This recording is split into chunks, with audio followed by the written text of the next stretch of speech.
Hello friends. ये एक बहुत ही इम्पोर्टेंट क्वेश्चन है कैपेसिटेंस से। इसको ट्राई करते हैं। क्वेश्चन है two parallel plate capacitor C1 and C2 each having a capacitance of 10 microfarad are individually charged by a 100 volt DC source। तो लाइन बाय लाइन हम इसको ड्रॉ करते चलेंगे आगे की तरफ। तो सबसे पहले हमारा दो कैपेसिटर्स है C1 एंड C2, इनको ड्रॉ करते हैं जो कि 100 वोल्ट डीसी सप्लाई के साथ कनेक्टेड है। जैसे कि एक बैटरी है सपोज कनेक्टेड है, ये C1 कैपेसिटर है और दूसरा C2, सेम टू सेम है दोनों।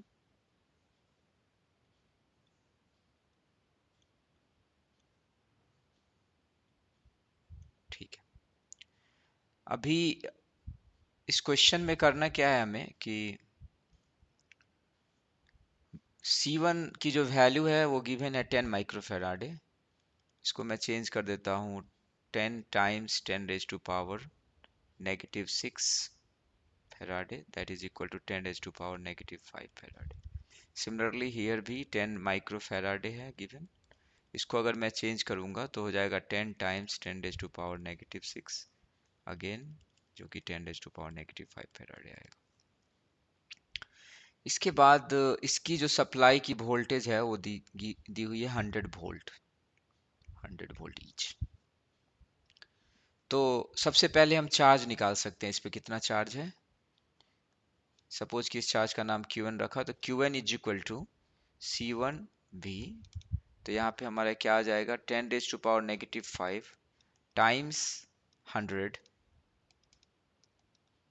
जो कि आ जाएगा 10 raise to power negative 5, 10 raise to power negative 3 coulomb charge है। सेम कैलकुलेशन यहाँ भी है क्योंकि सारी वैल्यूज सेम है, तो सेम ही चार्ज आएगा 10 raise to power negative 3 coulomb. तो Q1 और Q2 ये है, ये C1 है, B है, ये फर्स्ट सिचुएशन है। इसके आगे क्या होता है वो देखते हैं दूसरे सिचुएशन में। Capacitors C1 is kept connected to the source and a dielectric slab is inserted between its plates। ये कनेक्टेड है सोर्स से और इसमें एक हम डाइलेक्ट्रिक स्लैब इंसर्ट कर रहे हैं जैसे, ठीक है। यहाँ पे सेकेंड सिचुएशन में capacitor C2 is disconnected from the source and then dielectric slab is inserted in it। तो इसका भी डायग्राम ड्रॉ करते हैं सेकेंड सिचुएशन का। तो हमारा जो सेकेंड सिचुएशन का डायग्राम है कुछ ऐसा है। तो फर्स्ट C1 जो है इसमें क्या हुआ है कि ये कनेक्टेड है सोर्स से और उसके बाद हम इसमें डाइलेक्ट्रिक स्लैब डाल रहे हैं। यहाँ पे इसको डिसकनेक्ट किया गया है, फिर डाइलेक्ट्रिक स्लैब डाले हैं। तो इसमें डिफरेंस क्या होगा, डिफरेंस ये होगा कि यहाँ ये बैटरी से कनेक्टेड है।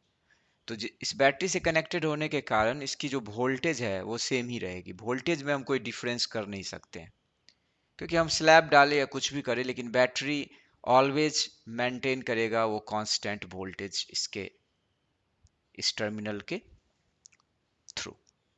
तो यहाँ पे तो वोल्टेज रहेगा कांस्टेंट, लेकिन इस केस में क्या होगा, वोल्टेज ड्रॉप होगा। तो देखते हैं क्या होता है।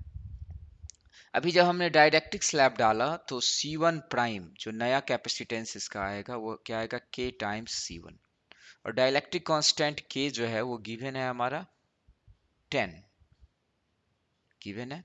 तो इसका हम यूज करेंगे और ये हो जाएगा हमारा 10 टाइम्स C1। C1 जो था हमारा वो क्या था 10 raise to power negative 5, 10 raise to power negative 5 faraday. तो ये आ जाएगा हमारा 10 raise to power negative 4 faraday. Similarly यहाँ पे C2 प्राइम का जो कैलकुलेशन होगा सेम होगा क्योंकि C2 सेम है और K सेम है। तो हमारा ये भी 10 raise to power negative 4 faraday आएगा। ठीक है, इस केस में जो न्यू वोल्टेज आएगा हमारा निकल के वो same as a old voltage होगा क्योंकि बैटरी से कनेक्टेड है, तो वोल्टेज में कोई डिफरेंस होने वाला नहीं है 100 वोल्ट। तो हमारा यहाँ से न्यू चार्ज निकल के आ सकता है Q1 प्राइम। जो हमारा न्यू चार्ज आएगा वो क्या आएगा C1 prime upon V1 prime.